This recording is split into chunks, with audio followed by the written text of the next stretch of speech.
Le Cameroun était là, nous aussi nous faisons bien. C'est toujours bien d'échanger, rencontrer les autres personnes, entendre ce qui se passe, ce que le monde prévoit pour l'handicap. Le Cameroun a effectivement pris part au sommet mondial des personnes handicapées, Berlin 2025. Une participation qui est encore venue témoigner les avancées remarquables que le pays a connues pour la protection de ces personnes vulnérables. Nous avons eu dans un premier temps la loi de 1981 sur la protection des personnes handicapées et en 2021, le président de la République a ratifié 3 textes importants, notamment la charte africaine des peuples sur les droits des personnes handicapées, la Convention des Nations Unies sur les droits des personnes handicapées et le traité de Marrakech. Nous pouvons aussi noter que pour faciliter l'inclusion scolaire des personnes handicapées, le gouvernement a validé en octobre dernier la politique nationale de l'éducation inclusive.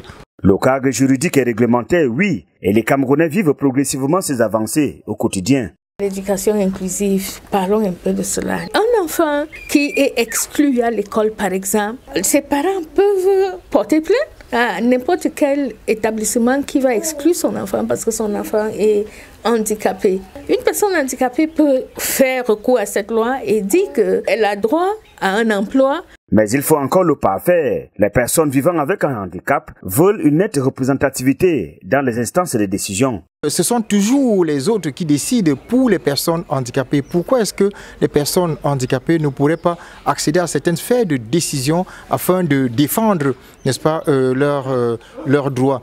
Dans d'autres pays, on va voir au niveau de l'Assemblée nationale ou du Sénat des représentants des personnes handicapées. Nous pensons que c'est la meilleure manière. Ajouter à cela, par exemple, l'ouverture effective et surtout le fonctionnement des écoles inclusives pour l'éducation optimale des plus jeunes.